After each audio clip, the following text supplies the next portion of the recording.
같이 기도하겠습니다. 거룩하신 아버지 하나님,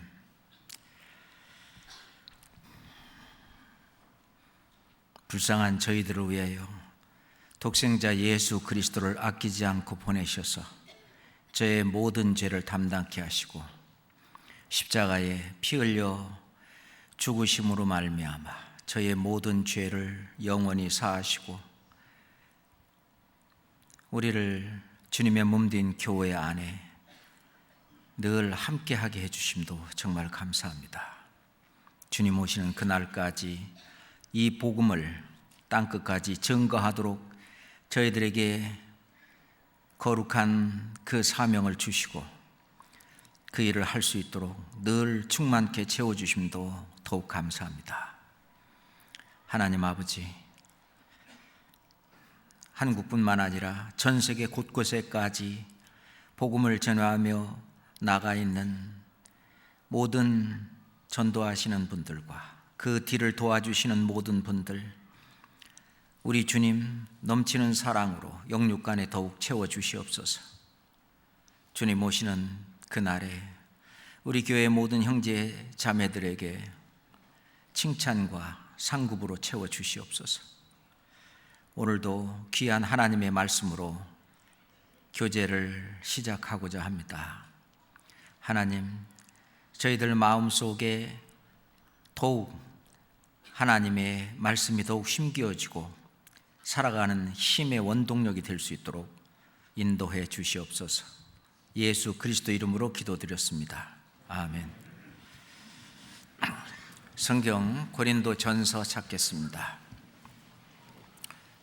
고린도전서 5장 7절 말씀을 찾겠습니다. 고린도전서 5장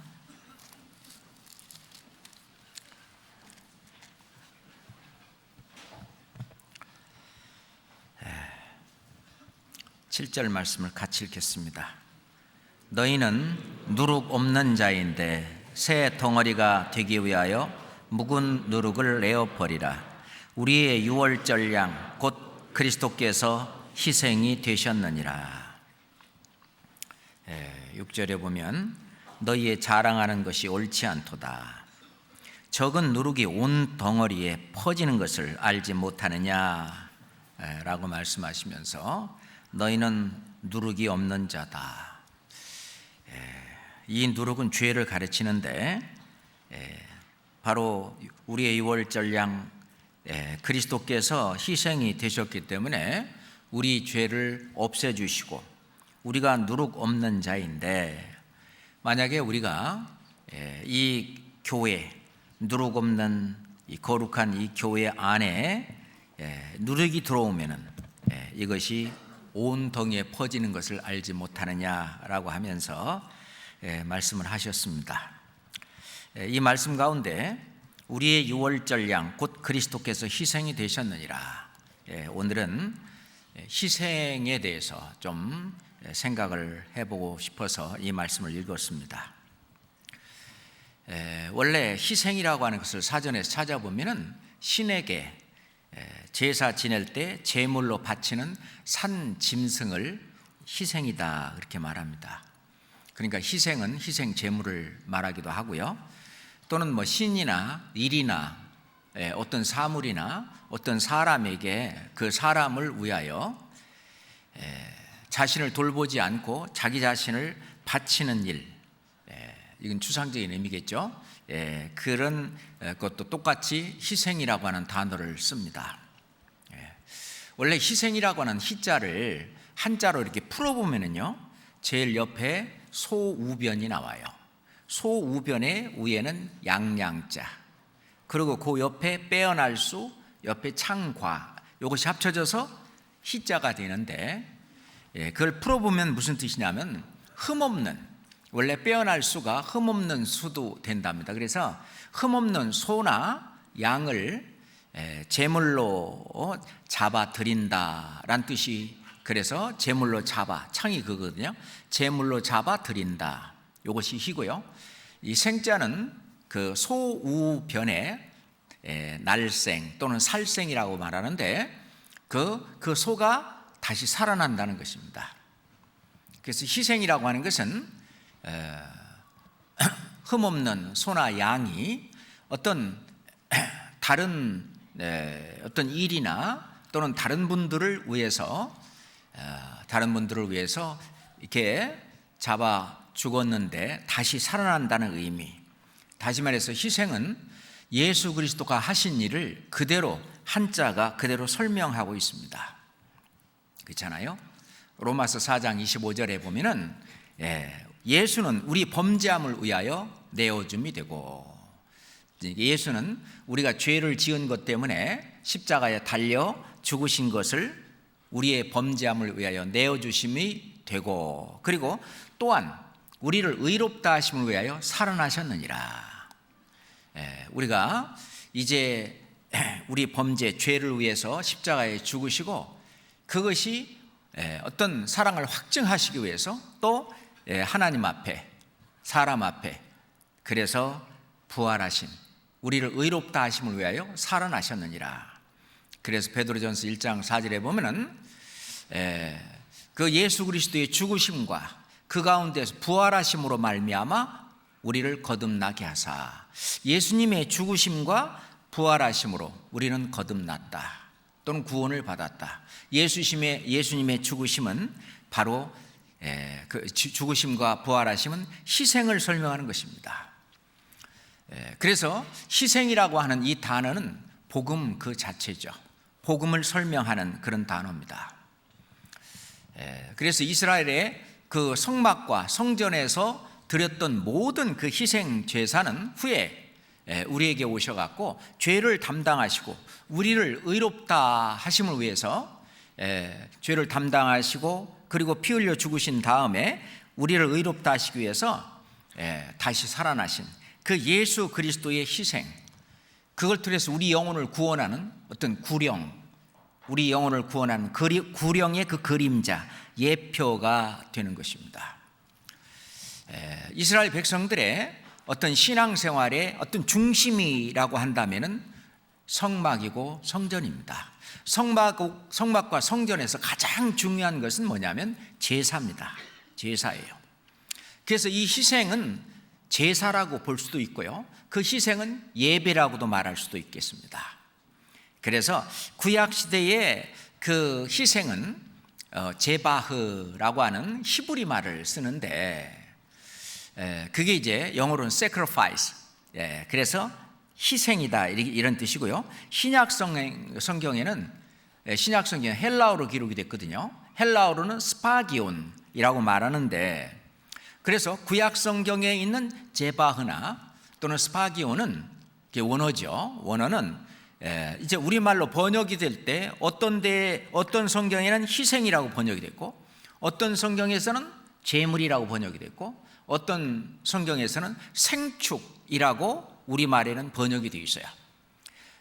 다시 말해서 희생이라고 하는 그 단어는 제물이라는 의미도 가지고 있고요, 또 그것은 산 짐승, 살아있는 짐승, 생축이라는 의미도 되는데, 그때 드린 어떤 제물이 어떤 황소라든지 또는 송아지라든지 또는 염소, 양, 그렇죠? 염소나 양, 또는 가난한 사람들에게는 비둘기, 이런 것들이 이제 생축으로, 제물로, 희생으로 드려진 것입니다. 그래서 우리의 유월절 양 그리스도께서 희생이 되셨느니라 라고 하는 그 희생이 되셨다는 그 희생은 생축 또는 산제물, 희생제물이 되셨다라고 하는 것입니다. 희생제물이 됐으면은 피 흘려 죽는 것처럼 피 흘려 죽는 그런 어떤 희생의 역할을 하게 되는 것인데, 원래 제사를 드리는 원래 제사의 모든 제사는 신과 하나님의 만남을 위해서, 뭐 이방 신들에게 드리는 제사든 또는 하나님에게 드리는 제사든 어떤 신에게 나아가는 수단으로서 제물을 드리고 제사를 드립니다. 그 제사를 드리는 그 이유는 뭐냐면은 신에게 가까이 나아가서 신과 어떤 접촉하고 신과 함께하기 위한 것인데, 그 이유는 그 신의 진노를 완화시키기 위해서. 그래서 이렇게 바닷가에 사는 사람들에게는 바다의 신에게 여러 바다 신들이 있는 모양인데, 거기에 어떤 제사를 드리고 제물을 드리고 뭘 드리고 하는 것이 신의 노를 완화시키기 위해서, 또는 신과 교제를 하기 위해서 이렇게 제사와 제물을 드리는 거고, 그것이 예배고. 그래서 제사를 드리고 어떤 희생을 드리고 예배를 드리는 그것은 인간만이 하는 것입니다. 왜? 영을 가지고 있기 때문에 그래요. 영을 가지고 있는 어떤 신과의 어떤 접촉, 신과 나아감, 신과의 교제, 신과의 친교, 또는 신으로부터 노여움을 제하고 그리고 신으로부터 축복을 받기 위해서 하는 그 모든 것이 제사인데, 그것이 이제 하나님께 제사 드리는 이것들이 변형이 돼서 지금은 여러 가지 형태로 돼서, 심지어는 인신 제사까지 사람을 잡아서 바치는 그 공양미 300석에 그 심청이가 무슨 수? 거기에 빠져 들어가는 그것도 인신 제사 중에 하나죠. 어떤 서양에서도 인신 제사가 지금 전 세계적으로 인신 제사까지, 이거는 하여튼 신과의 어떤 뭔가가 이루어지려고 하는 그런 것들이죠. 근데 우리는 하나님과의 어떤 제사는 어떤 하나님과 만나기 위해서는, 하나님과 어떤 관계를 맺기 위해서는 우선 우리가 먼저 하나님과 나 사이에 죄 문제를 해결해야만 합니다. 그래서 하나님께 드리는 제사는 첫째, 죄를 속량하기 위해서, 어떤 죄를 없애서 하나님과 같이 교제를 나누고 또는 하나님의 축복을 받고, 그러기 위해서는 죄를 속량하는 문제가 굉장히 중요합니다.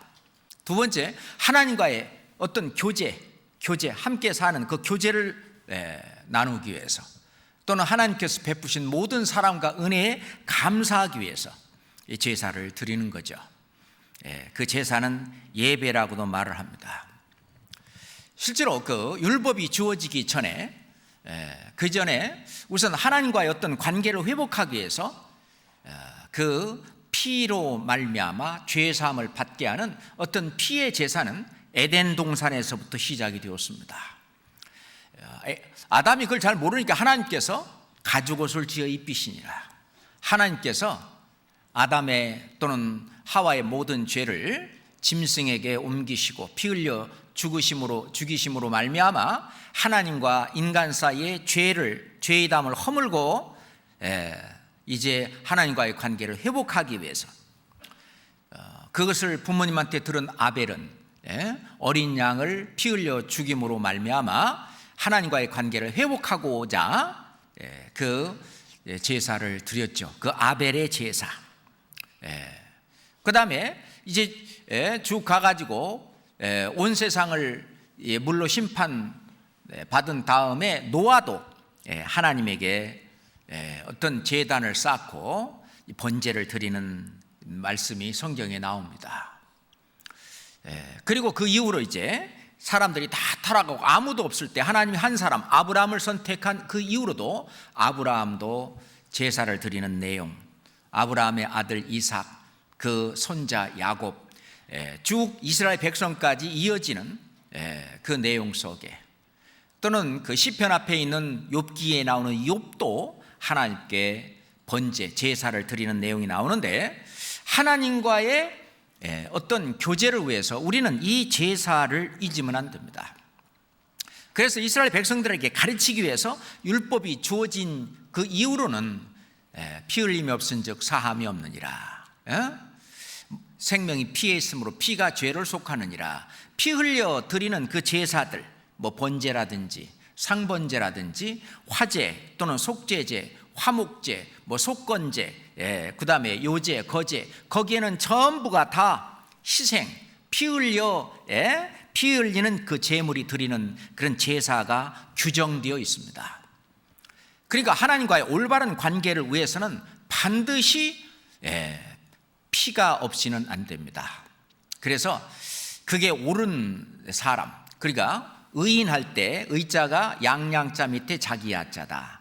예수님의 피 아래 내가 있을 때 내가 하나님 보실 때 의로운 의인이 되는 것이죠. 그래서 이 관계를 잘 알아야 우리가 신앙생활을 하고 하나님과의 올바른 관계를 맺는 데도 도움이 된다고 생각을 합니다. 그 희생이라고 하는 그 희생은요, 성막과 그리고 성전에서 아주 예배의 중심 요소가 바로 뭐냐면은 바로 희생입니다. 희생 제사죠. 그 희생 제사가 없다면 성막과 그 성전은 어떤 의미가 없는 것이죠. 하나님과 나아가기 위해서는 반드시 피 흘려 죽음으로 말미암아 내 죄 사함을 받고 하나님께 나아가는. 그래서 희생은 그 광야 성막에서도, 그리고 솔로몬이 지었던 성전에서도, 그 이후 스룹바벨이 지은 그 성전에서도, 그것을 나중에 이제 헤롯이 46년간 정개축해서 지은 거기에 이제 예수님이 오셨을 때 거기 다니시면서 말씀을 하셨습니다. 그리고 이제 지금 막 지으려고 그 이스라엘 사람들이 그렇게 노력하고 있는 제3성전, 거기서 다시 제사와 예물 드리는 것이 다시 회복됩니다. 그래서 전 3년 반 동안에 제사와 예물이 그 예전에 솔로몬 성전이나 스룹바벨 성전에서 제1성전이나 제2성전 또는 옛날 광야의 성막에서 드렸던 그 희생 제사가, 피 흘리는 희생 제사가 계속되다가 3년 반 중간에 그 성전에 앉아가지고 내가 바로 하나님이다. 그러니 더 이상 이제 희생 제사를 드릴 필요가 없다. 그래서 제사와 예물을 그 적그리스도가 금지를 시킵니다. 그러니까 하나님께 나아가기 위한 뭐 예전이나 지금이나 모든 그 수단은 피 없이는 안 되는 것입니다. 우리가 이걸 잘 알아야 되는데, 그 희생이 바쳐지는 그런 날은 예를 들어 6월절이라든지 무교절이라든지 또는 뭐 7.7절, 뭐 초막절, 특별히 이제 속죄일 같은 날은 희생이 바쳐진 아주 중요한 날들이라고 볼 수 있습니다. 자, 그런데 왜 이런 희생이 필요하냐? 하나님은 공의의 하나님이시며 동시에 사랑의 하나님이십니다. 공의의 하나님은 코리만한 죄라도 반드시 심판하지 않고는 그 진노가 사라지지 않습니다. 죄의 삭은 사망이라고 하는 큰 하나님의 어떤 대원칙이 있는데, 그것은 하나님의 공의를 나타내는 겁니다. 하나님은 죄를 그냥 둘 수 없는 공의의 하나님. 그렇지만은 죄를 지은 죄인은 사랑하시는 거예요. 하나님은 동시에 또는 사랑의 하나님이십니다. 하나님의 공의의 심판은 죄를 따라다니지만 하나님의 사랑은 죄인을 또 따라다니는 거예요. 그러니까 이 죄인과 죄가 분리되어야 하는데, 그 분리시키기 위해서 이스라엘 백성들에게 훈련시킨 것이 바로 제사라고 하는 것입니다. 그 제사는 뭐냐?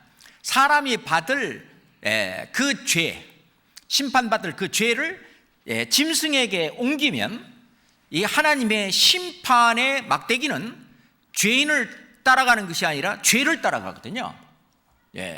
그래서 죄를 따라가서 피 흘려 죽이는 그 심판이 뭐에게? 죄에게 내려 때리기 때문에 이 동물에게 안수할 때 이 안수하는 그 동물과 이 죄인과 동일시 되는 겁니다. 이 같은 죄인으로 죄가 이쪽으로 죄가 옮겨지는 것을 설명하는 건데, 그럼 죄가 옮겨지고 그 죄에 대한 심판, 죄는 반드시 심판해야 되니까 하나님의 공의는 이 제사에서 이루어지고, 하나님의 사랑은 이제 죄가 없어졌으니까 그 상태로는 의로운 의인이죠.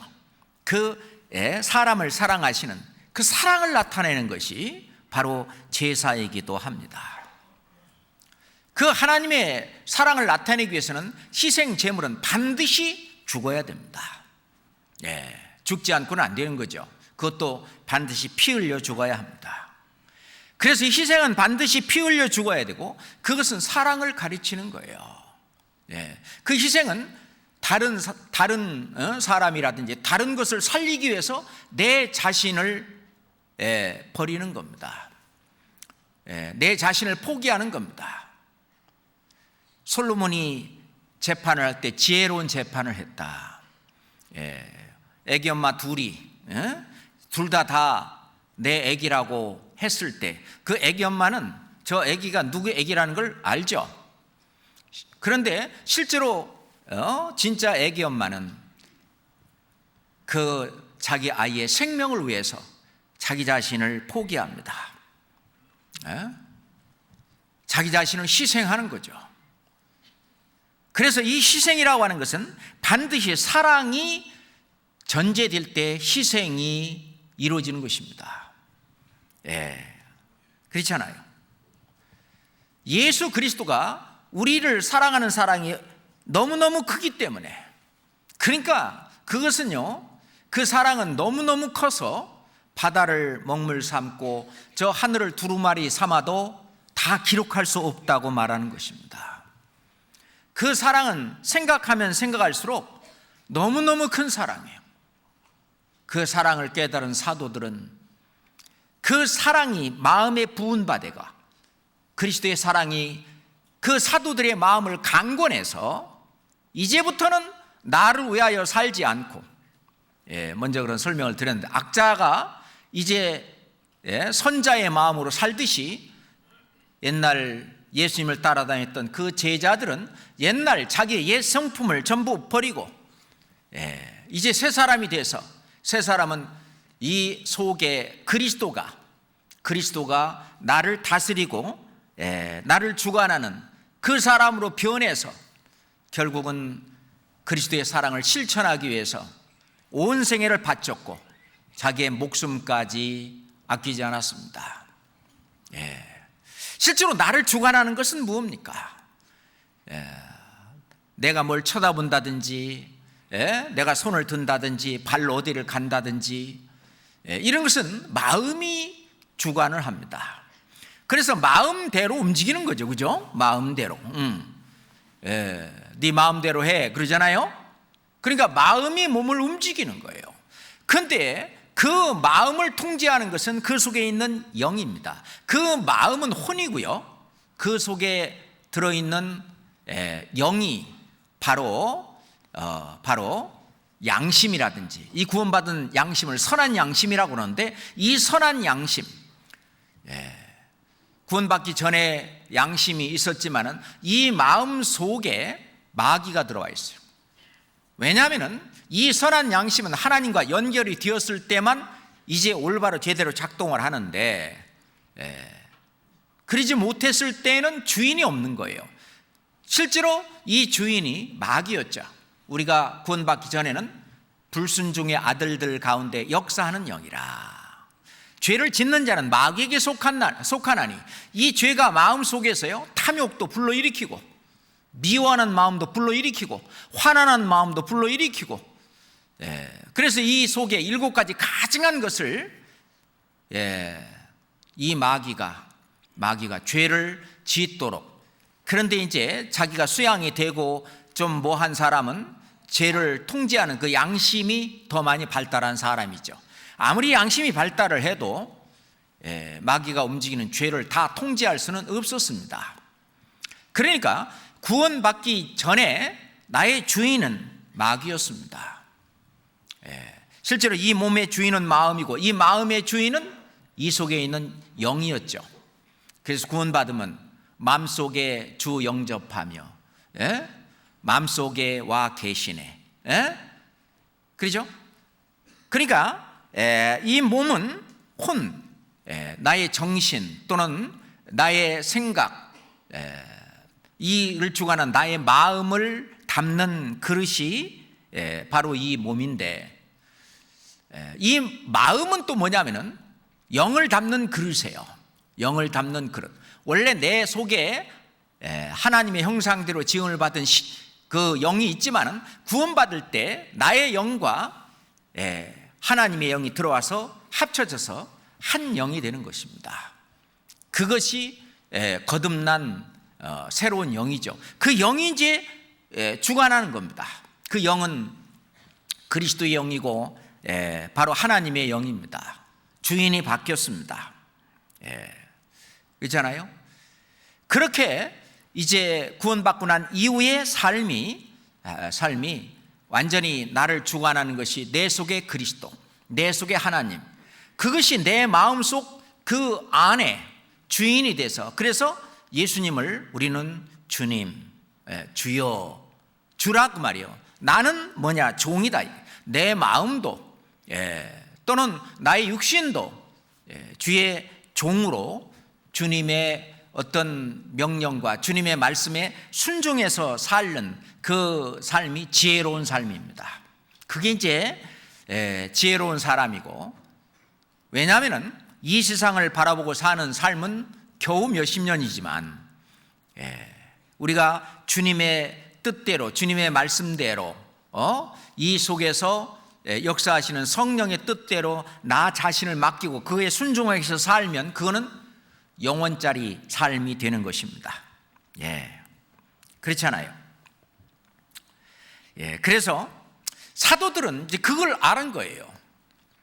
그것을 깨닫고 이제는 구원받기 전에는 그 자기 생각대로, 자기 혈기대로 그렇게 이제 예수님 따라다닐 때는 그런 것들이 사도들에게 나타났지만, 부활하신 예수님을 만나고 이제 성령이 임하시고 난 다음부터는 그들은 죽기까지 주님을 위해서 살았습니다.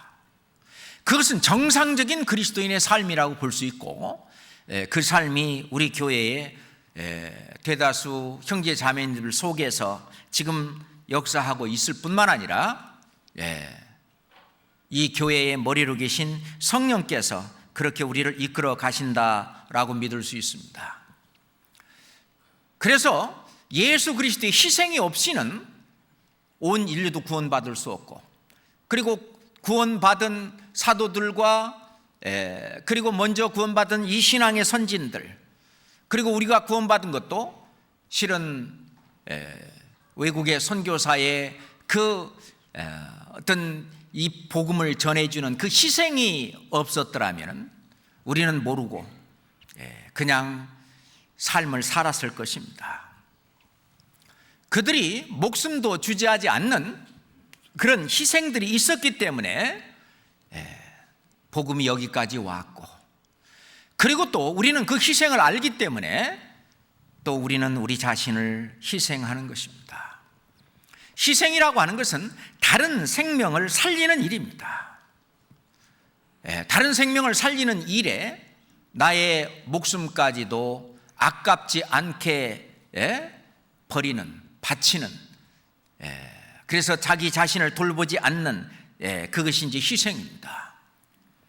그 네덜란드의 어떤 한 마을에 뚝이 있는데, 바닷물을 이렇게 못 들어오도록 이렇게 뚝이 있는데, 뚝에 구멍이 나가지고 물이 새고 있는데 저대로 두면은 마을 전체가 완전히 몰살되겠다 싶어서 제일 처음에는 흙으로 막다가 그 다음에 어떤 돌멩이 주워다 막다가 안 되니까 자기 팔로 막다가, 이 아이가 아무리 기다려도 안 와서 이제 동네 사람들이 다 찾아다녔는데 보니까 뚝에 완전히 그냥 이 온몸이 다 거의 들어가다시피 해서 그 아이가 거기 죽어 있는 거예요.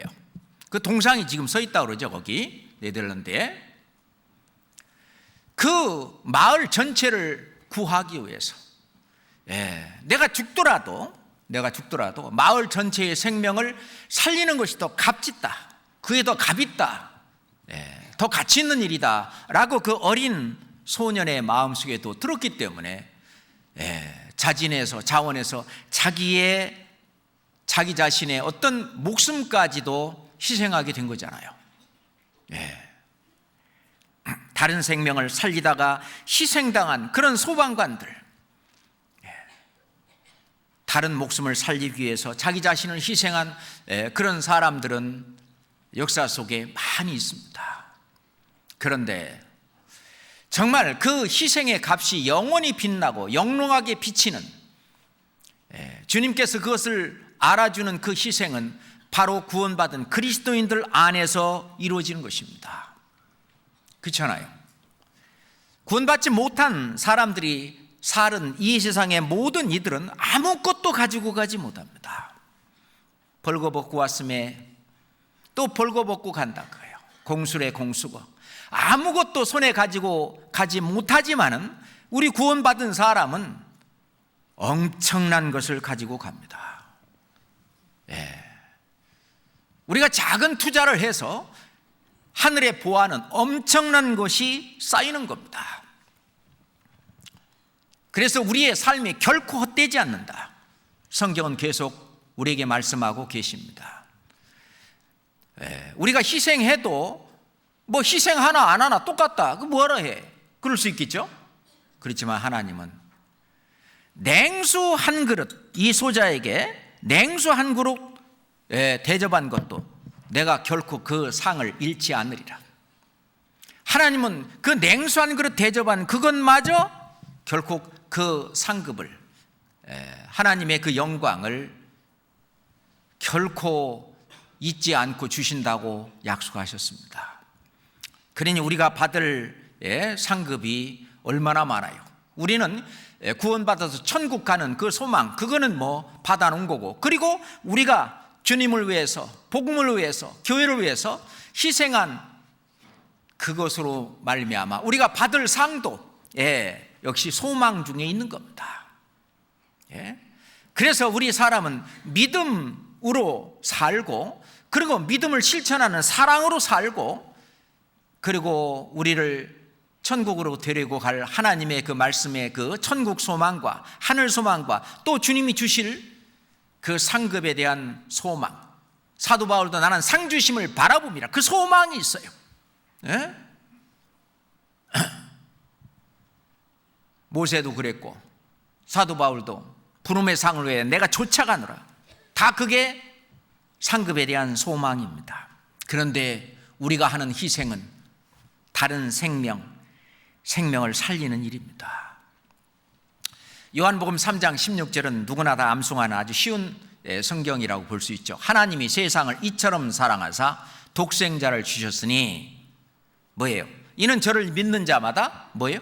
멸망치 않고 영생을 얻게 하려 하심이라. 영생을 얻게 하려 하심이라. 예수 그리스도가 십자가에서 희생하신 그것은 세상을 사랑하사 나를 사랑하기 때문에 그런 거예요. 나를 사랑하사 십자가에서 피 흘려 죽으시는 그 희생을 통해서 그 사실을 믿는 자는 멸망치 않고 몇 년 더 사는 것이 아니라 영생을 얻게 하시려고 하는 하나님의 그 크신 사랑. 이거는요, 우리가 천국에 가보면은요, 그 사실을 믿은 그 믿음이 얼마나 큰 건지 하는 것을 더욱 실감하게 될 것입니다. 신실하신 하나님, 거짓이 없으신 하나님, 그 하나님이 내게 주신 그 말씀을, 그 믿는 믿음은, 그 믿음은 실상입니다. 그것은 영어로 말하면 fact, 사실이에요. 실상입니다. 보이지는 아직은 않지만은 그거는 실제로 일어날 실상이에요. 맞잖아요? 그 요한복음 3장 16절에 대한 하나님의 사랑을 깨달은 거에 대해서 요한일서 3장 16절 한번 찾아봅시다. 요한일서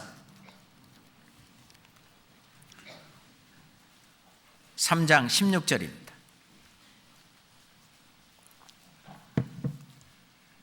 요한일서 3장 16절입니다. 함께 읽겠습니다. 그가 우리를 위하여 목숨을 버리셨으니 우리가 이로써 사랑을 알고 우리도 형제들을 위하여 목숨을 버리는 것이 마땅하니라. 마땅하니라. 예. 예수님이 나를 위해서 희생하셨으니 우리가 이로써 사랑을 알았습니다.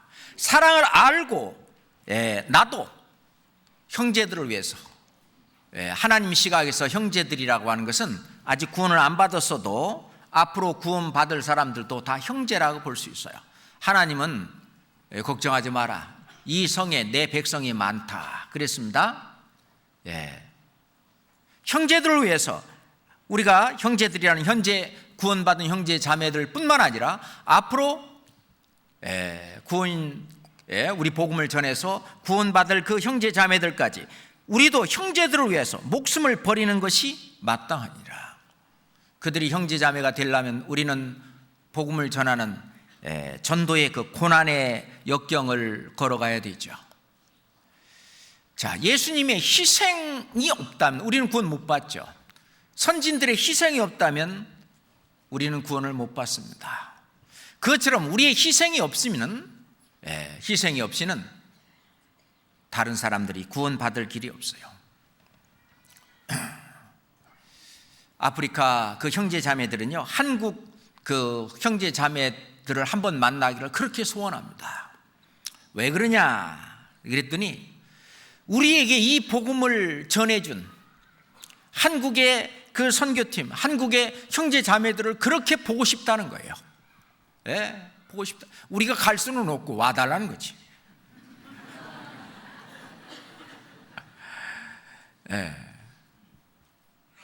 그 보고 싶을 거예요. 그렇잖아요?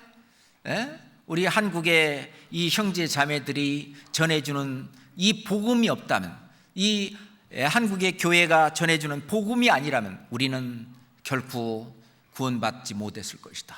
천국 갈 소망도 없었을 것이고 천국 갈 그 확신도 우리가 받지 못했을 것이다. 그들 간증 속에서 이런 얘기를 합니다. 저도 그런 얘기를 할 때마다 진짜 가슴이요 뜨끔뜨끔합니다.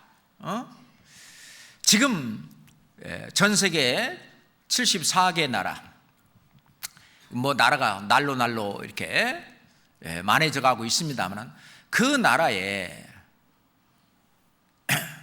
지금요 교회만 하더라도 얼마나 많아요. 한국에 있는 교회만 하더라도 212개라고 하는데 한국에 있는 교회보다 훨씬 더 많은 교회들이 해외에 있습니다. 그 교회들의 지금 이 우리 복음이, 똑같은 복음이 증거되고 있는데 가서 간증 듣고 해보면은 우리와 똑같은 그런 간증을 합니다. 그리고 똑같은 마음인 것을 알 수 있어요. 그것들은 바로 이게 요한일서 3장 16절에 있는 것처럼 우리가 이로써 사랑을 알고 우리도 형제들을 위하여 목숨을 버리는 것이 마땅하니라. 우리가 목숨까지 때론 버릴 수 있죠. 형제를 위해서 진짜 모든 것을 다 버리는 그것이 마땅하다는 얘기입니다. 우리가 하는 얘기 속에 아이들이 이제 클 때까지는 우리 엄마 아빠는 아이스크림을 안 좋아하는 줄 알았대요. 그러니까 엄마 아빠도 먹으니까 엄마 아빠는 아이스크림 안 좋아해, 니들 먹어. 그렇게 아이스크림을 좋아하는 엄마 아빠가 자기 자녀 먹이려고 안 좋아한다고 하면서 좀 먹으라고, 그 먹는 그 모습이 너무나 좋아 보이고 아름다워 보이니까 자녀한테는 무엇이든지 해주고 싶어서 해주고 싶어서 하는 그 부모의 마음, 그게 마땅하잖아요. 사도 바울은 데살로니가 성도들에게 복음을 전해줄 뿐만 아니라 내가 너희들에게 목숨까지도 주기를, 목숨까지도 내가 주고 싶다. 해외에 있는 모든 그 교회들,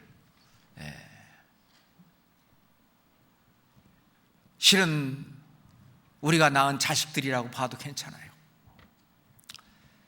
우리가 좀 못 먹더라도 그들에게 말하기를, 우리는 아이스크림 안 좋아해. 좀 먹어봐. 우리도 좋아하고 하는 그것들을 그들을 위해서 우리는 포기하는 그 희생의 정신이 지금 이러한 역사를 이뤄냈습니다. 저는 예수 그리스도께서 정말 우리 교회 속에 역사하심을 너무 실감합니다. 우리 교회뿐만 아니라 각자 마음 속에 예수 그리스도가 목숨을 버리셨기 때문에, 그러면서 사랑을 알고, 그리고 이 사랑이 한국으로부터 시작을 해서 전 세계 곳곳에까지 나가도록, 연간 세계 선교를 위해서 지출되는 그 금액은, 액수를 얘기하면 다 놀랄 겁니다. 그 엄청난 액수가 전부 다 우리 형제 자매들의 희생을 통해서 지금 다 채워지고 있습니다. 어떻게 그것이 채워지는지 기적 같은 일입니다. 생각지도 못했던 그런 것들이요, 채워져 가는 것을 보면은 그 속에 바로 이 마음 그대로 우리도 형제들을 위해서 목숨을 버리는 것이, 희생하는 것이 마땅하니라. 왜 그러냐? 그리스도의 사랑이, 하나님의 사랑이 우리 마음에 부은 바가 됐기 때문에. 전 세계적으로 복음을 위해서 자기 재산을 다 풀고, 나는 복음을 전하다가 죽어도 좋다, 그런 우리 형제 자매들이 저는 많다고 생각합니다. 복음을 전하다가 나는 죽어도 좋다. 어떤 아프리카 목사는 그거를 계속 얘기했습니다. 나는 복음을 전하다가 죽고 싶다. 지금은 주님 앞에 가 있지만 아마 주님께서, 하나님께서 그래 너는 충분하다, 이제 됐다 하면서 이제 고생 그만하고 오너라 이렇게 하신지도 모르겠어요. 정말 예수님처럼, 바울처럼, 사도처럼 살 수는 없을까? 그들이 산 그 삶을 한 단어로 얘기한다면 희생입니다. 나를 위하여 살지 않고 다른 사람들에게 이 천국 가는, 이 천국 복음을 전하는 일에 나의 모든 것을 다 희생하고 바친 그 삶을 살았습니다. 그잖아요. 우리가 구약 성경에 있는 제물들의 희생, 이건 하나님과 올바른 관계를 맺게 하기 위해서 대신 죽는 것을 우리한테 가르쳐 주는 것입니다. 아까도 말씀드렸지만 하나님의 공의의 심판은 항상 죄를 따라다닙니다. 그렇기 때문에 이 죄에 대한 그 제사가 계속 이루어져야만 했었어요, 구약 시대에는. 그래서 구약은 하나님과의 올바른 관계를 맺기 위해서 계속 제사를 드리고 예배를 드리고 하는, 희생을 드리고 하는, 그것이 신앙생활의 중심이었습니다. 그 희생을 통해서 하나님의 사랑을 계속 깨달아가는 거예요. 내 죄 때문에 죄 없는 저 양이, 염소가, 송아지가, 황소가 저렇게 맥없이 피 흘려 죽었구나. 그러면서 죄에 대한 값을 나한테 돌리지 아니하시고 짐승에게 돌려서 피 흘려 죽으시고 나의 죄를 용서해 주신 그 하나님의 사랑을 계속 깨달아가면서 그 하나님의 그 무한한 사랑에 감사하는 그게 이제 제사입니다. 하나님 정말 감사합니다. 왜 하나님은 이런 희생 제사를 드리는 것을 허락하셨을까요? 하나님은 우리와 함께 살고 싶어 하시기 때문입니다. 하나님은 자기 형상대로 지음을 받은 우리 있잖아요. 우리와 정말 살고 싶어 해요. 집 나간 아이, 좀 집에 들어와서 부모님과 함께 살기를 원하는 부모님처럼 하나님 곁을 떠난 이 죄 많은 영혼들이 하나님 앞에 돌아오기를 그렇게 원하셔요. 왜 예수님이 피 흘려 돌아가셨습니까? 같이 살고 싶어서 그래요. 데살로니가 전서 5장 10절입니다. 데살로니가 전서 5장 10절입니다.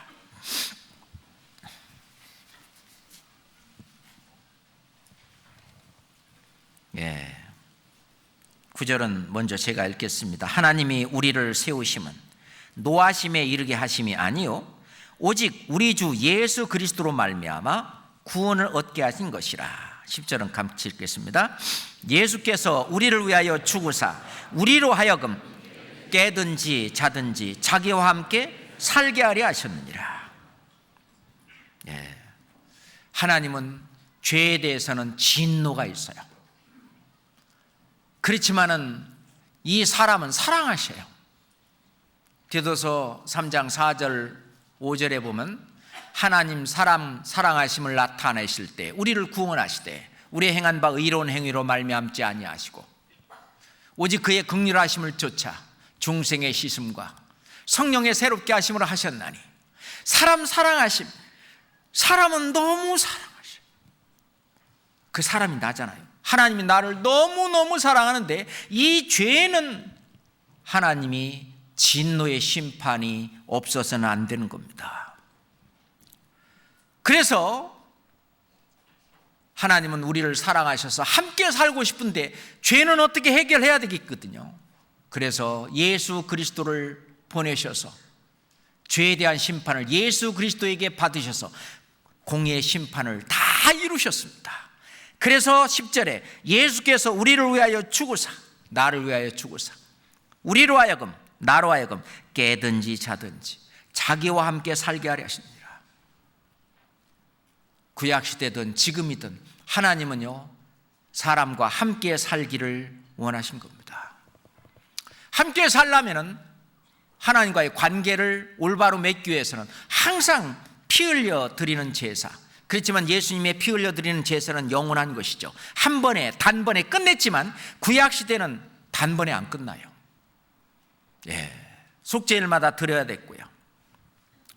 그래서 죄를 대속하기 위한 이 희생은 아담 때부터 희생이 필요한 거예요.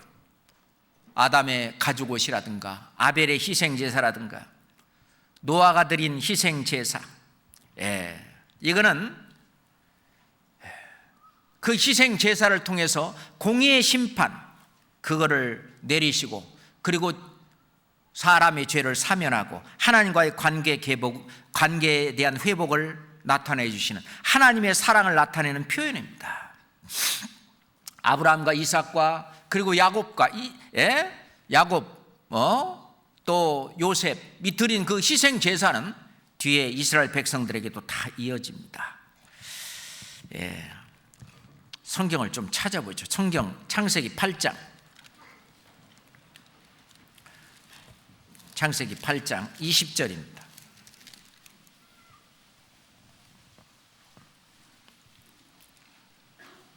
창세기 8장 20절.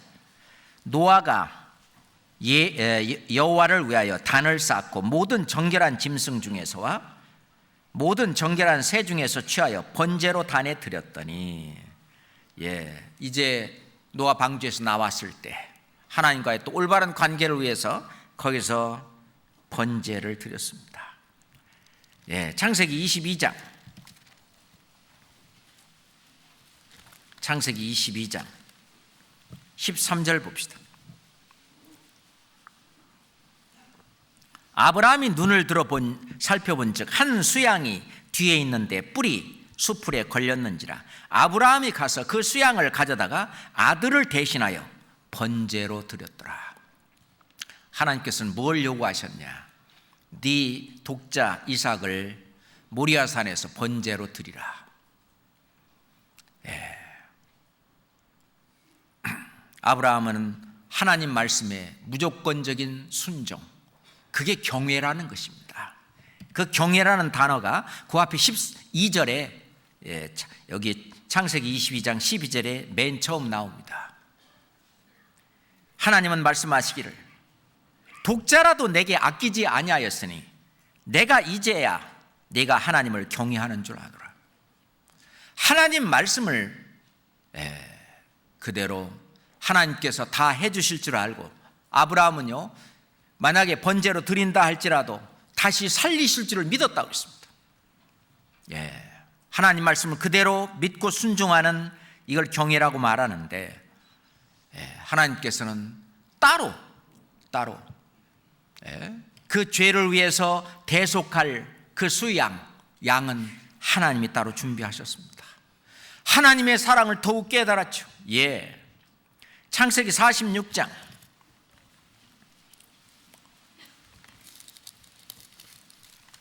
1절입니다. 창세기 46장 1절입니다. 이스라엘이 모든 수요를 이끌고 발행하여 부엘세바에 이르러 그 아비 이삭의 하나님께 희생을 드리니. 이스라엘은 야곱이죠. 야곱이 이삭이 믿었던 그 하나님, 그 같은 하나님께 희생을 드립니다. 밤에 하나님 이상 중에 이스라엘에게 나타나시고 불러 가르치되 야곱아 야곱아 하시는지라. 야곱이 가르되 내가 여기 있나이다. 이 희생 제사를 통해서 하나님과의 관계가 계속 회복이 됩니다. 이스라엘 백성들이 400년간 애굽에 내려가서 종노릇할 때는 하나님과의 올바른 회복이 되지 않았습니다. 출애굽기 3장 봅시다. 창세기 바로 다음에 출애굽기 3장입니다. 출애굽기 3장 18절 말씀입니다. 그들이 네 말을 들으리니 너는 그들의 장로들과 함께 애굽 왕에게 이르기를 히브리 사람의 하나님 여호와께서 우리에게 임하셨은즉 우리가 우리 하나님 여호와께 희생을 드리려 하오니 사흘 길쯤 광야로 가기를 허락하소서 하라. 우리가 하나님 여호와께 희생을 드리려 하오니, 애굽은 안 되는 거예요. 애굽을 벗어나서 세상과는 경계되고 분리돼서 이제 광야에 나가서 우리 하나님 여호와께 희생을 드리려 하오니, 하나님과 이제 올바른 관계를 맺기 위해서는 죄 문제가 해결이 되어야 됩니다. 그래서 이스라엘 백성들을 애굽 땅에서 이끌어낸 이유는 이스라엘 민족이 이제 하나님과 어떤 올바른 관계를 맺고 하나님이 그 안에 거하기 위해서 그렇습니다. 그럴 때는 항상 이 희생 제사가 필요했습니다. 성막뿐만 아니라 이 성전을 지었을 때도 마찬가지죠. 열왕기상 8장입니다. 열왕기상 8장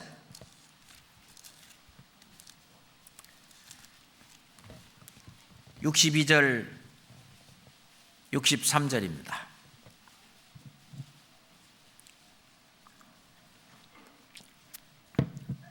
열왕기상 8장 62절 63절 같이 읽어볼까요?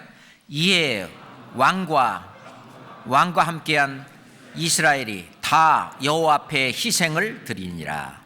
솔로몬이 화목제에 희생을 드렸으니 곧 여호와께 드린 소가 22,000이요 양이 12만이라. 이와 같이 왕과 모든 이스라엘 자손이 여호와의 전에 낙성식을 행하였는데, 이제 여호와의 전 성전을 지어놓고 이제 낙성식을 거행해서 하나님과 성전에서 올바른 관계를 맺게 하는데, 하나님의 사랑이 얼마나 크냐. 희생 제물로 희생을 소가 22,000마리, 양이 12만 마리. 아마 더 드렸어도 더 드렸을 거예요. 그만한 엄청난 죄를 가지고 있는 우리인데 그 모든 죄를 다 용서하시고 우리를 의롭다 하시고 이 우리와 관계를 맺으시는 그 하나님의 사랑, 희생 속에 그 의미가 들어 있습니다. 역대하 1장 6절 보겠습니다.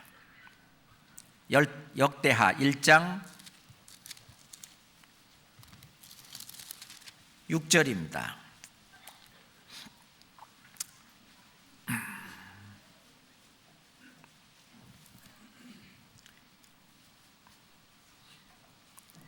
역대하 1장 6절 같이 읽읍시다.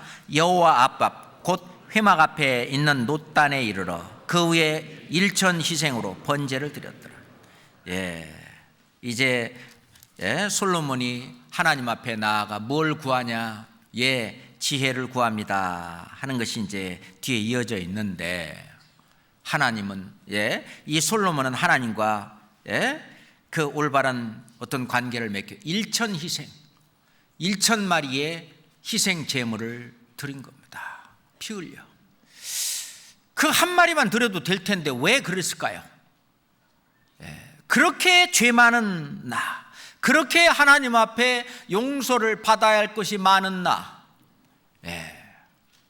이걸 다 드려도 아깝지 않은 그 이렇게 엄청난 죄와 그 모든 허물을 다 사하시고 용서하시고 나와 관계를 맺어주는 창조주 하나님, 그 창조주 하나님께 드리는 겁니다. 이것은 전부 다 자신의 엄청난 죄를 다 용서하시는 하나님의 그 사랑을 나타내시는 거예요. 그런데 그 어떤 1천 희생 또는 2만 12만 그거보다 훨씬 더 큰 그 희생 제물은 바로 예수 그리스도입니다. 아까 읽었던 고린도전서 5장 7절에 본 우리의 유월절 양 그리스도께서 희생이 되셨느니라. 예수님이 흘리신 그 보혈은 짐승의 피도 아니고 아담의 혈통으로 있는 그 피도 아니고 성령으로 잉태되신 나신 하나님의 피, 하나님이 자기 피로 사셨다. 하나님의 피. 이거는 이 세상에 그 어느 곳으로도 살 수 없는 그 피의 가치는요, 이 우주 전체에도 바꿀 수 없는 그 피입니다. 그 피로 속죄함 얻었네.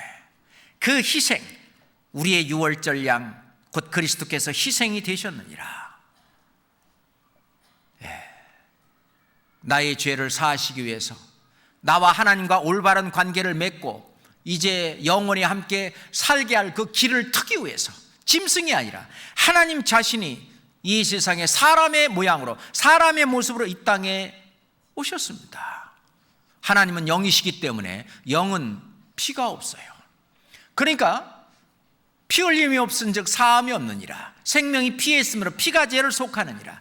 피가 있으려면 그것도 사람의 피, 그러니까 사람의 모습으로 하나님은 오셔야만 했습니다. 사람의 모양으로 이 땅에 그래서 오신 거예요. 왜? 우리 각자 지금 앉아있는 우리들을 전지전능하신 하나님, 창조주 하나님과 올바른 관계를 맺고 영원한 삶을 하나님은 살기를 원하시기 때문에 그 일을 위해서 구약의 이스라엘 백성들은 계속해서 여러 종류의 제사를 드렸지만 예수 그리스도가 드린 한 번의 한 영원한 제사는 그 모든 제사를 다 포함하는 겁니다. 그 모든 제사를 다 설명하는 것입니다. 그래서 히브리서 10장 12절에 오직 그리스도는 죄를 위하여 한 영원한 제사를 드리시고 하나님 우편에 앉으사, 그 제사가 나를 살리는 제사, 나를 천국 보내는 제사, 나와 하나님과 연결시키는 제사, 나를 천국으로 끌어올리는 그 제사, 그 희생이 되셨던 것입니다. 그래서 예수님은 속죄제 희생이 됐죠.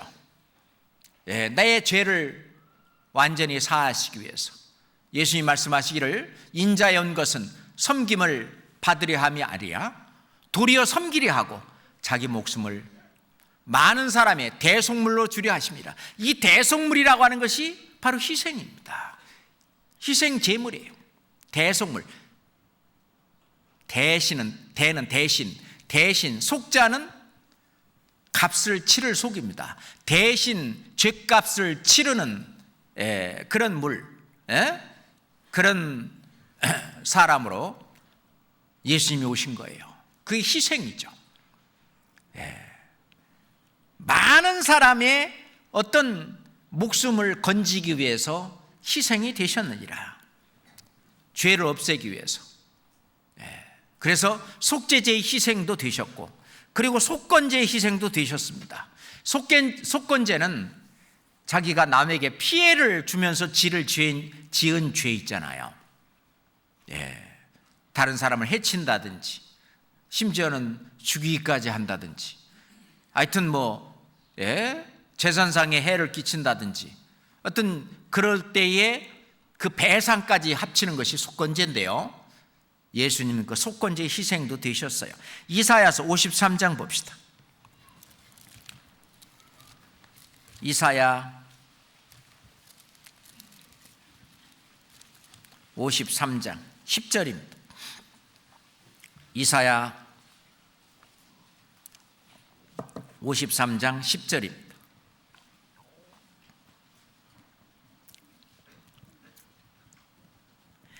여호와께서 그로 상함을 받게 하시기를 원하사 질고를 당케 하셨은즉 그 영혼을 속건 제물로 드리기에 이르면 그가 그 시를 보게 되며 그 날은 길 것이요. 같이 읽어봐요. 또 그의 손으로 여호와의 뜻을 성취하리로다.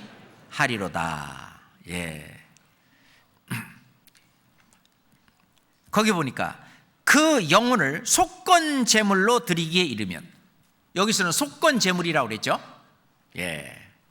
그리고 예수님은 화목 제물이 되셨다고 그랬어요. 우리가 요한일서 2장 2절 잘 아는 말씀이라서, 저는 우리 죄를 위한 화목 제물이니, 화목이라고 하는 것은 하나님과 인간 사이에 죄 때문에 원수가 되었고 죄 때문에 불화되었던 그 죄를 없애는 화목 제물. 저는 우리 죄를 위한 화목 제물이니 우리만 위할 뿐 아니요 온 세상의 죄를 위하심이라. 요한일서 2장 2절에 그렇게 말씀하시죠. 그러니까 예수님은 속죄 제물이 되셨고 속건 제물이 되셨고 화목 제물이 되셨고, 그런 식으로 예수님은 우리 죄와 허물을 대속하시기 위해서 희생이 되셨습니다. 그 죄를 담당하시려고.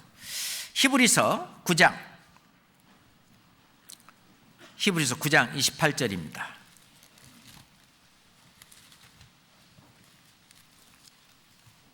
히브리서 9장 28절입니다. 같이 읽겠습니다. 이와 같이 그리스도도 많은 사람의 죄를 담당하시려고 단번에 들이신 바 되셨고 구원에 이르게 하기 위하여 죄와 상관없이 자기를 바라는 자들에게 두 번째 나타나시리라. 자, 예수님의 초림과 재림을 한 절에 설명하고 있습니다. 이와 같이 그리스도도 많은 사람의 죄를 담당하시려고 단번에 들이신 바 되셨고, 그잖아요. 단번에 들이셔서 우리 죄를 다 사하신 것은, 이건 초림이죠. 구원에 이르게 하기 위하여 죄와 상관없이 자기를 바라는 자들에게 두 번째 나타나시리라. 이거는 재림하시는 예수님입니다. 우리의 이제 육신까지 순식간에 호련히 신령한 몸으로 변화시킬 것 얘기하고 있습니다. 자, 예수님의 희생. 그래서 그리스도의 희생은 바로 사람은 어떻게 살아야 된다라고 하는 신앙생활의 표대 역할을 하는 겁니다. 그죠? 갈라디아서 1장 4절에 보면은 그리스도도 하나님 곧 우리 아버지의 뜻을 따라 이 악한 세대에서 우리를 건지려고 우리 죄를 위하여 자기 몸을 들이셨으니, 우리 죄를 없이 하게 하기 위해서 하나님이, 예수님께서 자기 몸을 들이신 겁니다. 그것은 구원받은 우리도 예수님과 같은 그 삶을 살아야 된다는 얘기지요. 그 삶을 산 예수님, 그 예수님은 우리 속에 들어오셔서 우리가 사는 동안 예수님과 같은 그 삶의 목표를 가지고 살게 하시는 겁니다. 하나님의 그 희생, 그리스도의 희생. 그래서 그리스도의 희생은 우리의 희생을 불러일으키는 거예요. 희생 제사를 통해서 받은 그 사랑, 내가 예수 그리스도의 사랑을 받았다는 표현은 뭐냐? 하나님 말씀에 순종해서 내가 다른 영혼을 건지기 위해서 나도 희생하는 곳으로 그리스도께서 주신 그 사랑을 받았다는 표현을 하는 것입니다. 내가 그리스도의 사랑을 받았다는 그 표현은 뭐냐? 다른 영혼을 건지기 위해서 나도 희생한다. 궁극적으로는 죽는 데까지 내 자신을 희생하는 삶, 그것이 가장 가치 있고 가장 보람차고, 그리고 그것이 하나님의 어떤 시간과 하나님의 차원으로 볼 때 가장 값진 삶이라고 볼 수 있습니다. 그래서 그리스도의 희생은 바로 우리와 같은 그리스도인의 희생을 불러일으킵니다. 하나님은 모든 사람이 구원을 받으며 진리를 아는 데 이르기를 원하시는데 2000년 전에 골고다 언덕에서 돌아가신 그 예수님의 그 사랑을 다른 사람에게 전하지 않으면 어떻게 모든 사람이 다 구원을 받을 수 있겠어요? 모든 사람이 구원을 받으려면 모든 사람이 그 사랑을 알도록 전해 주어야만 됩니다. 그렇잖아요? 그래서 그리스도인의 희생이라고 하는 것은 하나님을 섬기는 일인데, 하나님의 섬기는 일은 뭘로 나타내느냐? 바로 자기 자신을 희생해서 이 그리스도께서 하신 사랑을 땅끝까지 증거하는 증인이 되는 거죠. 다시 일로 말해서 자기 자신의 몸을 제물로 삼아 산 제사를 드리는 일입니다. 그게 영적 예배라고 그랬어요. 남의 유익을 위해서, 다른 사람을 건지는 일을 위해서 자신을 희생하여 주님의 뒤를 따르도록, 그렇게 예수님은 우리에게 본을 보이셨고요. 희생정신, 그것은 성경의 교리입니다. 내가 죽어야 다른 사람들이 삽니다. 내가 살면 다른 사람들은 죽습니다. 그렇잖아요. 그래서 그리스도의 사랑이 우리를 강권하시는도다. 그 사랑에 이끌려서 다른 사람들을 살리는 일을 위해서 내 자신을 희생 안 할 수 없는 겁니다. 그 일을 위해서 에바브로디도는 죽기에 이르러도 자기 목숨을 돌아보지 않았다. 그 사랑에 이끌려서, 그것에 강권이 돼서 에바브로디도. 우리도 아마 에바브로디도와 같이 그러한 어떤 사랑을 받았기 때문에 그러한 삶을 누구든지 살고자 하고 살고 싶어 할 것입니다. 베드로전서 2장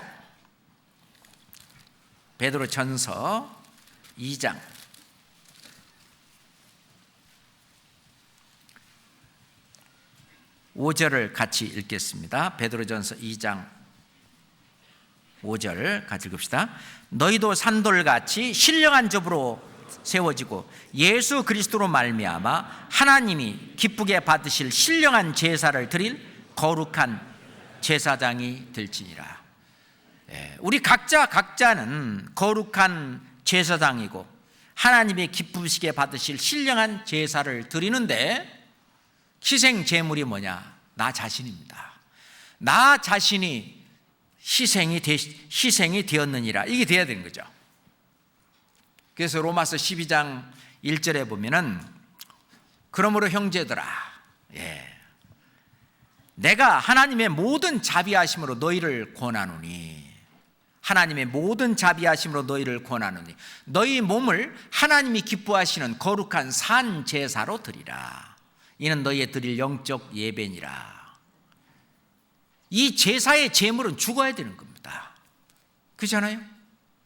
그러니까 이 거룩한 산 제사의 희생 제물로 드리는 거룩한 산 제사는, 이 희생 제물은 희생 제물 자기 자신을 위해서 죽는 것이 아니에요. 다른 사람을 살리기 위해서 죽는 것이 희생 제사의 제물인 것처럼 우리도 다른 사람을 살리는 일을 위해서. 그래서 사도 바울은 나는 날마다 죽노라. 예수 그리스도께서 우리를 사랑하여 자신을 희생하여 인류를 구원하였듯이, 그렇죠, 우리도 그리스도를 본받아 다른 사람을 구원하기 위해서 우리 자신을 희생하는 일이 요구됩니다. 요즘 세상이 얼마나 빨리 돌아가고 있습니까? 지금요, 이스라엘 유대인들은 너무너무 바쁜가 봐요. 그러니까 트럼프는 생각도 안 하는데, 그 이스라엘 건국 70주년, 올해 1948년에 건국을 했기 때문에 2018년이 70년, 이번이 70주년입니다. 지났죠. 5월 14일. 그 기념 70년 건국 기념 주화 그 보니까 거기 두 사람 얼굴이 새겨져 있는데 하나는 고레스. 하나님이 거기 그 기념 주화에 거기 그 써놓은 성경을 보면은요, 이사야 성경이 쓰였어요. 고레스가 뭐라고 말했냐면은 하나님께서 나에게 하나님을 위해서 이 성전을 지으라고 나에게 말씀을 하셨다. 그렇게 이제 성경에 고레스 왕이 말을 합니다. 그 말이 거기에 기록이 되어 있어요. 그리고 이제 현직 미국 대통령 트럼프의 얼굴을 거기 기념지화에 딱 세워놨어요. 제가 봐도 좀 너무하다 싶기도 한데 급한 모양이에요. 옛날 고레스가 수룹바벨 성전을 지을 때에 하여튼 아주 적극적으로 도와줬습니다. 어떤 물적, 인적 자원을 전부 다 했듯이 트럼프도 도와달라, 그런 의미로 하는 것 같습니다. 실제로 사내들인 공회에서는 푸틴과 트럼프 대통령에게 제3성전 건립하는 데 도와달라 공식 요청도 했잖아요. 그리고 그것도 모자라서 이제 기념 주화 얼굴까지 집어넣었어요. 이건요, 우리한테 하여튼 제3성전 건축이 점점 더 임박해져 가고 있다고 하는 것을 우리에게 하나님께서 시사해 주는 것이 아닌가라는 생각이 듭니다. 우리가 주님 앞에 갈 날도 얼마나 남아있는지는 모르겠지만 우리가 희생할 날도 글쎄요, 얼마나 남아있는지는 모르겠지만 그렇게 많이 남아있는 것 같지 않은 생각도 들어요. 어차피 이 세상의 것들은 그렇잖아요. 내가 있는 한 하여튼 최선을 다해서 복음을 전하는 그 일을 위해서 우리는 우리 자신을 바쳐야 될 거라고 생각합니다. 우리 선진들은 다 목숨까지 다 바쳤는데, 예수님도 나를 구원하기 위해서 목숨까지 주셨는데 우리도 다른 사람을 구원하는 일을 위해서 우리 자신을 희생하는 일이 정말 필요합니다. 희생이라는 단어가 갑자기 머릿속에 떠오르는 거예요. 어머니의 희생이 없이 어떻게 자녀가 탄생되고 어린 때에 돌봐지면서 성장을 했겠습니까? 숭고한 어머니의 희생에 의해서 아이가 탄생되고 성장하고 자라듯이 먼저 구원받은 그리스도인들의 이 희생을 통해서 새로운 영혼들이 거듭나고 그리고 연약한 어린 영혼들이 성장해 갑니다. 잉태하는 고통도 필요하고요, 해산하는 수고도 하고, 그리고 그리스도의 형상을 이루기까지 사도 바울은 해산하는 수고를 또 한 번 한다고 그랬습니다. 성장할 때까지. 이것들은 앞서간 그리스도인들의 희생을 통해서 이루어지는 거예요. 남을 위해서 자기 자신을 희생하지 않는 자는 아직 철이 안 든 아이와 같습니다. 잠언 30장 15절 말씀에 보면 거머리에게는 두 딸이 있어 다고다고 하느니라. 족한 줄을 알지 모른다. 다고다고란 말은 기분미 자꾸 달라고만 한다는 것이 다고다고 한다 그 말이에요. 그래서 거머리 보면은요, 피를 막 많이 이렇게 빨아먹으면요, 거머리 그 배가 막 풍선처럼 이만큼, 그래도요 안 떨어지고 계속 빨아먹어. 그래서 이제 거머리에 비유한 것 같습니다. 우리가 신앙생활은 주는 것입니다. 그래서 예수님이 친히 말씀하신 바, 주는 자가 받는 자보다 복이 있다함을 기억하여야 할지니라. 그죠? 그래서 세상에서도 사랑은 주는 것이라고, 그죠? 사랑은 주는 것. 줄 때에는 희생이 없이는 절대로 주지 못합니다. 내 시간도 주지 못하고요, 내가 가지고 있는 물질도 주지 못하고요, 내 자신도 주지 못합니다. 철이 안 든 아이는 자꾸 다고다고 하잖아요. 투정 부리고 말썽 부리고 재고집 대려고, 남에게 배려하는 그런 마음도 없어요. 제 욕심만 채우려고 합니다. 그런데 이 아이가 크면은 부모의 사랑도 알고 이웃의 사랑을 알게 되면 스스로 자신도 다른 사람을 사랑하고 남을 위해 자기 자신을 희생할 수 있습니다. 희생이라고 하는 것은 자기 팔을 한쪽을 떼어주는 겁니다. 자기의 다리 한쪽을 떼어주는 것입니다. 심지어는 자기 심장까지 주는 거예요. 목숨까지 주는 것이, 그게 희생이잖아요. 그러듯이 신앙이 어린 사람은 우선 남을 위해 자신을 희생하려고 안 합니다. 그렇지만 교회 안에서 자꾸 말씀과 기도와 교제 생활을 자꾸 하다 보면 성장하게 되죠. 그렇게 되면 그리스도의 마음을 더 이해하게 되고 그리스도의 인품이 이제 나를 향해서 자꾸 나타나게 됩니다. 다시 말해, 연약한 다른 형제 자매들을 위해서 희생하는 그런 온전한 그리스도인으로 계속 성숙해 가는 것입니다. 이 교회 전체가 그렇게 되면 이 교회 전체가 함께 성장해 가는 거예요. 그 교회가 성장하면 성장할수록 더 많은 일을 합니다. 더 큰 일을 합니다. 지금 국내뿐만 아니라 해외까지 이 엄청난 성장이 이루어지는 것은 우리 형제 자매들이 희생하는 그런 사람들이 많기 때문에 그래요. 우리가 해외에 나가 있는 우리 선교사들이 한 160가정 정도 됩니다. 4인 가족으로 따져도 640명입니다. 지금 640명을 우리는 뒤에서 감당하고 책임지고 있어요. 그것뿐입니까? 해외에 있는 어린 영혼들을 위해서 우리는 우리가 쓸 것 못 쓰고 때론 먹을 것 좀 못 먹고 우리 자신을 희생해서 그들을 위해서 보냅니다. 그렇잖아요. 정말 그 값지게 보낸 것들이 말이죠, 나중에 주님 앞에 가서는 영롱하게 비치는 그런 하늘의 보화로 될 텐데, 그것은 우리 그리스도인들의 희생을 통해서 이루어지고 있는 것입니다. 요한복음 12장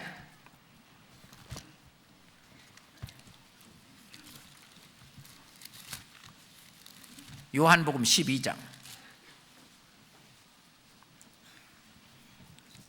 24절 25절입니다. 요한복음 12장 24절 25절 함께 읽을까요? 내가 진실로 진실로 너에게 이르노니 한 알의 밀이 땅에 떨어져 죽지 아니하면 한 알 그대로 있고 죽으면 많은 열매를 맺느니라. 자기 생명을 사랑하는 자는 잃어버릴 것이요 이 세상에서 자기 생명을 미워하는 자는 영생하도록 보존하리라. 전능하신 주의 말씀입니다. 예수님은 강조하기 위해서 진실로 진실로 너희에게 이르노니 한 알의 밀이 땅에 떨어져 죽지 아니하면 한 알 그대로 있고 죽으면 많은 열매를 맺느니라. 예수님이 본을 보였고 우리도 마찬가지입니다.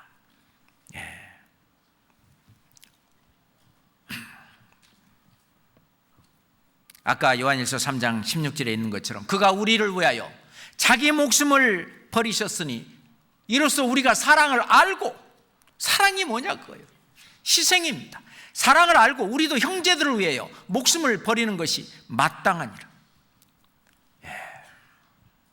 예수님 우리에게 그 본을 보였습니다. 요한복음 15장 그 옆에 요한복음 15장 12절 13절입니다. 또 같이 읽겠습니다. 내 계명은 곧 내가 너희를 사랑한 것 같이 너희도 사랑하라 하는 이것이니라. 사람이 친구를 위하여 자기 목숨을 버리면 이에서 더 큰 사랑이 없나니. 친구를 살리기 위해서 불의의 제물로 친구를 사기라.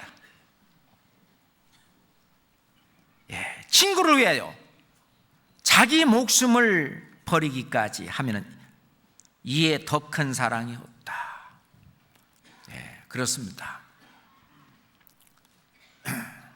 실제로 우리 자신을 희생하는 것, 실제로 그것은 마땅한 일이라고 말하고, 예수님은 누구든지입니다. 자기 십자가를 지고 나를 좇지 아니하는 자도 내게 합당치 않다. 능히 내 제자가 되지 못한다 라고 말씀을 하셨습니다.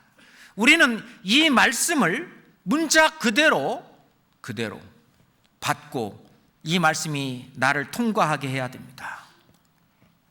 신앙생활은 십자가를 지고 가는 고난의 길입니다. 자기 십자가를 지어야 된다고 하는 이 말씀은 예수님이 십자가형을 받기도 전에 예수님이 하신 말씀입니다. 그러니까 제자들은 의아해했어요. 예수님이 십자가형을 받고 피 흘려 돌아가실 것은 상상하지도 못했던 그런 일이었는데, 예수님이 십자가형을 받고 그 하기 전에 벌써 누구든지 자기 십자가를 지고 나를 좇지 않는 자도 능히 내 제자가 되지 못한다. 자기 십자가를 지고 가라. 제자들은 처음에는 이 말을 이해하지 못했습니다. 다시 말해서 희생 없이 신앙생활은 실패한다는 것입니다. 정말 성공하는 신앙생활은 희생을 가져오는 신앙생활입니다. 실제로 예수님이 이 말씀을 한 것은 제자들한테만 하는 말씀이 아니었어요. 마가복음 8장 봅시다. 마가복음 8장입니다.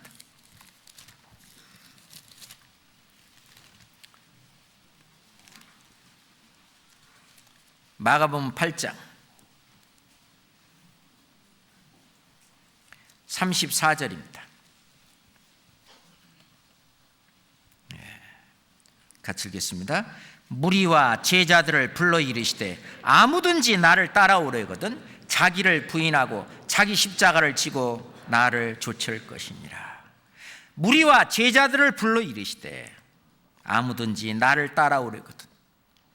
무리와 제자들을 불러 이르시되, 제자들한테만 하신 말씀이 아니에요. 누구든지 아무든지 나를 따라오려거든 자기를 부인하고. 자기를 부인한다는 말은 누구 뜻대로 사냐? 내 안에 계신 성령의 뜻대로, 내 안에 계신 그리스도 예수의 뜻대로 내 온 몸을 거기에 맡기는 거죠. 그게 자기를 부인하는 것입니다. 자기 십자가를 지고 그 뒤에는 고난이 따라요. 고난의 길을 따라 나를 좇을 것이니라. 누구든지 제 목숨을 구원코자 하면 잃을 것이요 편안하게 살고자 한다면 그런데 누구든지 나와 복음을 위하여 제 목숨을 잃으면 구원하리라.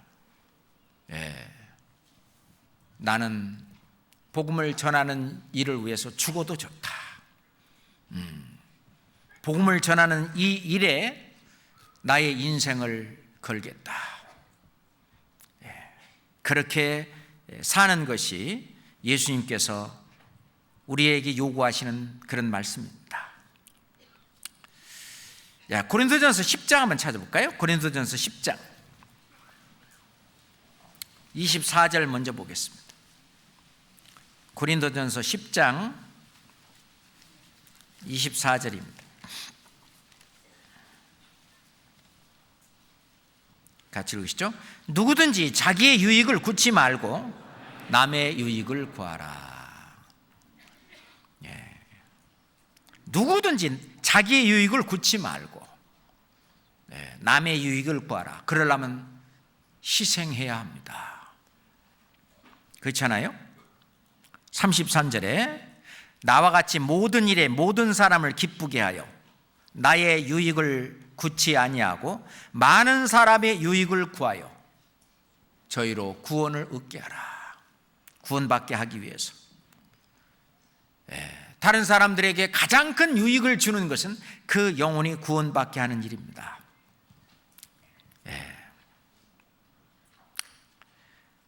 보통 일이 아니에요. 31절도 같이 읽읍시다. 그런즉 너희가 먹든지 마시든지 무엇을 하든지 다 하나님의 영광을 위하여 하라. 지옥 갈 영혼이 구원을 받으면 다 그게 하나님의 영광이 되는 겁니다. 하나님의 영광을 위하여 하라. 결국 우리의 삶의 표대는 예수님께서 십자가에서 이루신 그 구원의 사역을 전하는, 그 복음 전하는 그 일을 하는, 그 일을 위해서 무슨 일이든지 내가 할 수 있는 일을 하는, 그것이 나의 삶의 표대입니다. 사도 바울이 말씀하신 그 표대가 바로 그겁니다. 그 표대를 향해서 가는 길은 쉬운 길이 아니죠. 그래서 사도 바울도 그런즉 사망은 우리 안에서 역사하고 생명은 너희 안에서 하느니라. 사망은 우리 안에서 역사한다. 왜? 우리는 십자가를 지고 가는 고난의 길이기 때문에. 그렇잖아요. 그래서 이 예수님이 하신 희생은 바로 사랑이고, 예수님이 하신 그 희생을 알고 깨닫게 하기 위해서 구약시대의 희생 제사를 하나님이 드리라고 했고, 예수님이 오신 이후로는 다시는 죄를 위하여 제사 드릴 것이 없느니라. 그렇게 성경은 말씀하셨고, 이제는 예수 그리스도의 피, 예수 그리스도의 희생을, 그 무한한 사랑을 깨달은 이제 우리는 정말 우리 구원받은 형제 자매들 뿐만 아니라 밖에 있는 것까지도 사랑하기 위해서 희생하는 것이 마땅합니다. 자, 마지막으로 요한일서 4장 11절 찾겠습니다. 요한일서 4장 11절입니다.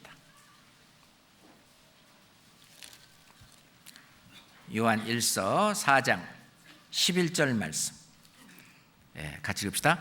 사랑하는 자들아, 하나님이 이같이 우리를 사랑하였은즉 우리도 서로 사랑하는 것이 마땅하도다. 이 사랑 대신에 희생이라는 단어를 써도 괜찮을 것입니다. 사랑하는 자들아, 하나님이 이같이 우리를 위하여 희생하셨은즉 우리도 서로 희생하는 것이 마땅하도다. 다른 영혼을 건지는 일을 위해서 희생하고, 형제 자매를 세우는 일을 위해서 희생하고, 이 교회를 든든히 세우는 일을 위해서 희생하고, 그것이 마땅하도다라고 말을 합니다. 정말 그것은 마땅한 일이라고 생각을 해요. 같이 기도하겠습니다. 아버지 하나님, 정말 감사합니다. 하나님이 우리를 위해서 예수 그리스도를 통해서 희생을 보여주셨듯이 이제 우리도 그 사랑을 깨달아 우리도 다른 영혼을 구원하는 일과 이 교회 형제자매들을 세우는 그 일을 위해서 희생하는 것이 마땅하다고 여겨집니다. 하나님, 우리 가운데서 역사하시는 그 성령의 뜻을 따라 우리가 올바른 희생의 신앙생활을 할 수 있도록 인도해 주시옵소서. 앞으로 많은 영혼들은 구원받을 수 있도록 저희에게 불쌍한 영혼들을 많이 붙여 주시옵소서. 우리를 사랑하시는 예수 그리스도 이름으로 기도드렸습니다. 아멘.